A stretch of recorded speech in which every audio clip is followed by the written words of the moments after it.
Shalom, selamat siang Bapak Ibu yang kasih Tuhan. Berjumpa kembali dengan saya Pendeta Maria dari Gereja Isa Almasih Pegangsaan dalam acara Siraman Rohani. Pada siang ini saya akan mengajak Bapak Ibu untuk merenungkan sebagian dari kebenaran firman Tuhan. Kita sharing firman Tuhan yang belum menjadi kekuatan kita bersama. Namun sebelum kita mendengarkan firman Tuhan ini, mari kita bersama-sama berdoa. Mari kita berdoa. Bapa yang baik, kami mengucap syukur kepadamu kalau hari ini kami boleh bersama-sama merenungkan sebagian dari kebenaran firman-Mu yang boleh menjadi kekuatan kami, yang boleh mengingatkan dan menegur kami supaya kami lebih dekat lagi, lebih dengar-dengaran akan kebenaran firman-Mu sehingga kami boleh menjadi anak-anak Tuhan yang mengasihi Tuhan Yesus. Terima kasih Tuhan, berkati setiap kami yang mendengar, biarlah Roh Kudus-Mu yang menolong setiap kami sehingga kami boleh diteguhkan dengan kebenaran firman-Mu ini. Tolong hamba yang lemah untuk dapat menyampaikan kebenaran firman-Mu supaya firman ini belum menjadi kekuatan kami bersama. Terpujilah Engkau Bapa yang baik. Kami menyerahkan Tuhan untuk kebenaran firman-Mu ini ke dalam tangan kuasa-Mu. Terpujilah Engkau Bapa, dalam nama Yesus kami bersyukur dan kami berdoa. Haleluya. Amin. Ya, mari kita bersama-sama membaca Alkitab kita di dalam Mazmur pasal 85.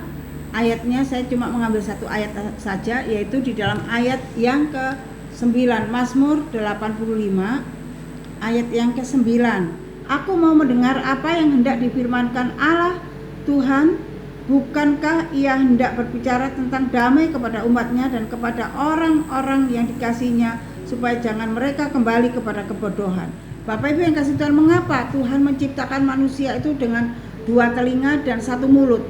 Apa maksud dan tujuannya? Yaitu supaya porsi kita untuk mendengar dan itu lebih banyak daripada berbicara. Banyak orang yang suka ngomong aja, tetapi mendengarnya sambil lalu. Nah, Amsal mengatakan di dalam Amsal 10 ayat 19 mengatakan demikian.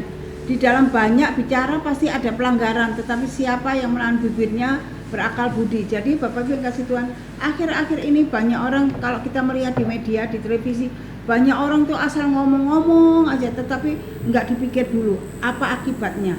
Nah, firman Tuhan dalam Amsal ini sungguh-sungguh mengingatkan kita, dalam banyak berbicara pasti ada pelanggaran, tetapi setiap orang yang menahan bibirnya itu dikatakan oleh firman Tuhan berakal budi. Nah, zaman sekarang Bapak Ibu yang kasih Tuhan, orang itu tidak berbicara dengan bijak, selalu ngomong asal ngomong, dan ternyata omongannya itu sangat-sangat tajam sekali dan menjadi batu sandungan bagi banyak orang. Nah, kita sebagai anak-anak Tuhan harus berhati-hati Bapak Ibu yang kasih Tuhan. Hari ini kita diingatkan kembali dengan kebenaran firman Tuhan dengan tema yang mengatakan bahwa supaya kita ini mau dengar-dengaran akan suara Tuhan, khususnya suara Tuhan Yesus, bukan suara orang-orang yang ada di sekitar kita, yaitu kita mau dengar-dengaran akan kebenaran firman Tuhan, akan Tuhan.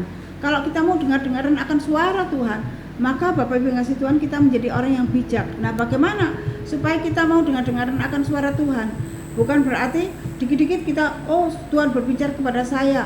Bukan begitu Bapak Ibu yang kasih Tuhan. Kalau kita mempunyai hubungan intim dengan Tuhan, kedekatan dengan Tuhan, maka Bapak Ibu yang kasih Tuhan, kita dapat mendengar suara Tuhan yang berbicara kepada kita, baik melalui kebenaran firman Tuhan, baik melalui orang-orang yang ada di sekitar kita, ataupun Tuhan berbicara secara langsung kepada kita.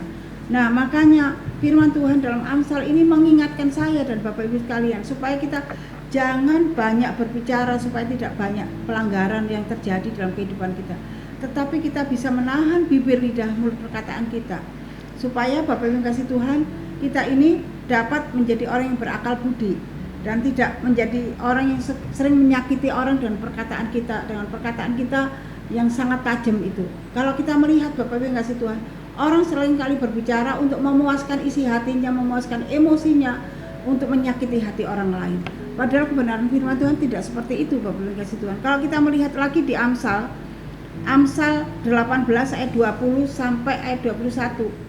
Perut orang dikenyangkan oleh hasil mulutnya, dikenyangkan oleh hasil bibirnya. Hidup dan mati dikuasai lidah. Siapa suka menggemakannya akan memakan buahnya. Jadi hidup dan mati itu dikuasai oleh lidah, oleh bibir, lidah, mulut, perkataan kita ini. Siapa yang suka menggemakannya akan memakan buahnya. Nah, Bapak Ibu yang kasih Tuhan, penting sekali melatih diri mendengar dengan baik. Mengapa? Karena seringkali kita jumpai banyak masalah atau perselisihan karena tidak mendengar dengan baik.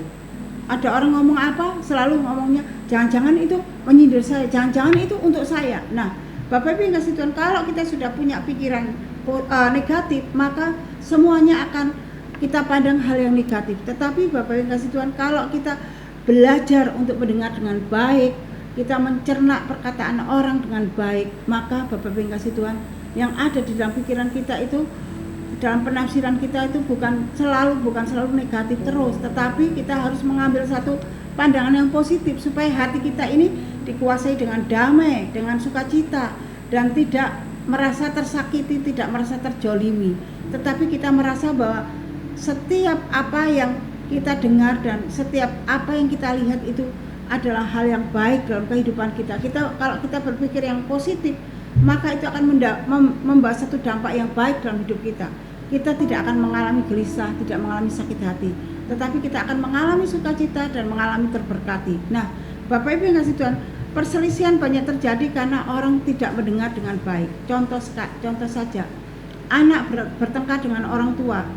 Nah, seringkali kenapa anak bisa sampai bertengkar dengan orang tua, terjadi perselisihan? Karena anak tidak mau mendengar nasihat orang tua. Nah, akhirnya terjadilah pertengkaran, akhirnya terjadilah perselisihan, kesalahpahaman, karena tidak mau mendengar nasihat orang tua dan tidak mau mendengar dengan baik perkataan dari orang tuanya.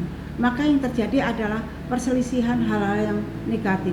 Tetapi Bapak Ibu yang kasih Tuhan, kalau orang mau dengar-dengaran dengan baik, anak mau mendengarkan nasihat orang tua dengan baik, maka yang terjadi adalah hal yang keharmonisan. Kenapa? Karena mendengar dengan baik, menerima dengan baik apa yang disampaikan oleh orang tuanya. Juga demikian, kenapa keluarga bisa terjadi cekcok, terjadi perselisihan, terjadi sampai perceraian?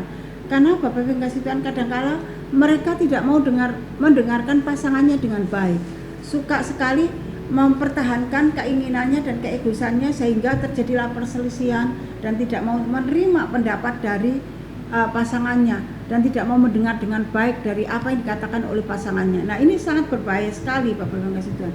Terlebih-lebih kalau kita berbicara masalah hal rohani, kalau kita tidak mau dengar-dengaran dengan baik tentang firman Tuhan, tentang kebenaran firman Tuhan, Bapak Ibu yang kasih Tuhan, itu akan membawa satu dampak yang tidak baik. Karena firman Tuhan mengatakan dalam Roma 10 ayat 17, iman itu timbul dari pendengaran. Pendengaran akan apa?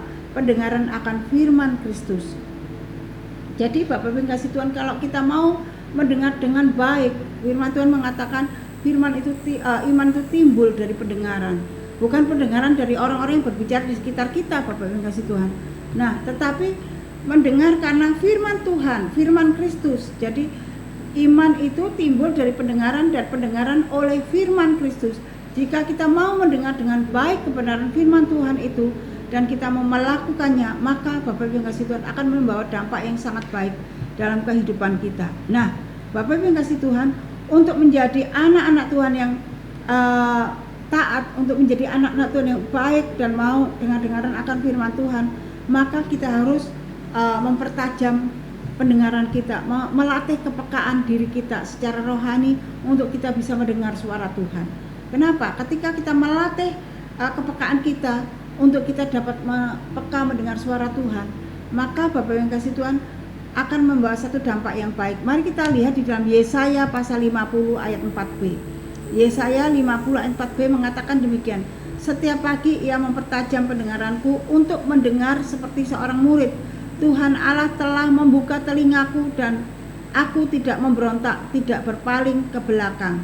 Nah, Bapak Ibu yang kasih Tuhan, mendengar firman Tuhan sama artinya mendengar apa yang dikatakan oleh Kristus, oleh Tuhan Yesus kepada kita setiap hari ketika kita berdoa, ketika kita membaca firman Tuhan, Tuhan berbicara kepada kita, kita melakukannya, kita mendengar dengan baik, dengan seksama, maka itu membawa dampak yang baik dalam kehidupan kita dan kita dapat mengalami satu berkat yang luar biasa dari firman itu, akan mengalami satu pembaruan dari pendengaran akan firman Tuhan itu. Oleh sebab itu Bapak Ibu yang kasih Tuhan, mari kita mau dengar-dengaran akan firman Tuhan dan kita mau mempertajam kepekaan kita akan suara Tuhan, dan itu akan membawa dampak yang baik dalam kehidupan kita, akan membawa perubahan dalam kehidupan kita, sehingga pikiran kita, hati kita itu tidak selalu ada satu perasaan dan pikiran yang negatif terus. Tetapi kalau kita mau mendengar akan firman Tuhan yang boleh mengubah kehidupan kita, maka pola pikir kita, hati kita dalam memikirkan sesuatu, dalam mencerna segala sesuatu yang ada dalam hidup kita itu tidak dengan hal-hal yang negatif, tetapi dengan hal yang positif. Kenapa? Karena dasar pikiran kita, pola pikir kita, hati kita itu didasari dengan kebenaran firman Tuhan. Dan setiap firman Tuhan yang kita dengar itu akan mengubah kehidupan kita, membawa iman kita bertumbuh, sehingga iman kita dapat kokoh di dalam Tuhan, dan kita tidak mudah tersinggung, tidak mudah menjadi orang yang egois dan orang yang keras kepala, tetapi kita mau taat dan tunduk kebenaran firman Tuhan, karena kita mau merespon kebenaran firman Tuhan itu yang berbicara kepada kita. Mari Bapak Ibu yang kasih Tuhan, saya dan Bapak Ibu sekalian mau menerima firman Tuhan itu, mendengarkan firman itu dengan baik, dan mau diubah hidup kita oleh kebenaran firman Tuhan itu, sehingga kita menjadi orang yang menjadi berkat di sekitar kita, karena kita mau dengar-dengaran akan firman Tuhan, dan kita akan mengalami kepekaan rohani, secara rohani, sehingga kita tidak mudah gampang digoda atau disesatkan oleh kuasa si iblis dengan hal-hal yang ada di sekitar kita, yang selalu kita berpikiran hal-hal yang negatif yang tidak baik. Marilah saat ini Bapak Ibu yang kasih Tuhan, kita mau mengubah diri kita, mau memberikan diri kita untuk diubah oleh kebenaran firman Tuhan yang boleh menguatkan dan meneguhkan kita bersama. Saya akan mengakhiri dengan satu ayat di dalam Lukas pasal 9 ayat 35, dikatakan, inilah anakku yang kupilih, dengarkanlah dia. Lukas 9 ayat 35 mengatakan, inilah anakku yang kupilih, dengarkanlah dia. Bapak Ibu kasih Tuhan, mendengar perkataan Tuhan Yesus itu sangat baik sekali, dapat membawa satu perubahan dan ketenangan di dalam hati kita. Nah, bila firman Tuhan ini boleh memberkati kita, mengingatkan kita supaya kita siap mendengar dengan baik dan peka akan kebenaran firman Tuhan, dan tidak banyak berbicara, tetapi mau lebih banyak mendengar daripada berbicara. Bila itu dapat menolong saya dan Bapak Ibu sekalian, sehingga kita tidak mempunyai satu pemahaman atau hati atau emosi yang meledak-ledak dan tidak mau mendengarkan perkataan dengan baik. Mari kita berdoa. Bapa yang di surga, di dalam nama Tuhan kami Yesus Kristus, biarlah firman ini Kau meteraikan dalam hati kami, dalam kehidupan kami, supaya kami boleh mendengar dengan baik, melatih kepekaan kami akan suara Tuhan, sehingga kami tidak banyak berbicara yang mendatangkan atau menimbulkan pertengkaran, perselisihan, dan mengakibatkan hal-hal negatif. Biarlah Tuhan mengajar kami untuk kami tetap setia kepada Engkau, mau dengar-dengaran akan kebenaran firman Tuhan yang dapat mengubah kehidupan kami. Terima kasih Bapak, Engkau berkati Bapak Ibu Saudara kami yang mendengarkan kebenaran firman-Mu ini. Terima kasih Tuhan Yesus yang baik. Kami mengucap syukur dan kami menyerahkan firman Tuhan ini dalam tangan kuasa-Mu. Dalam nama Yesus kami berdoa. Amin. Tuhan memberkati, sampai ketemu.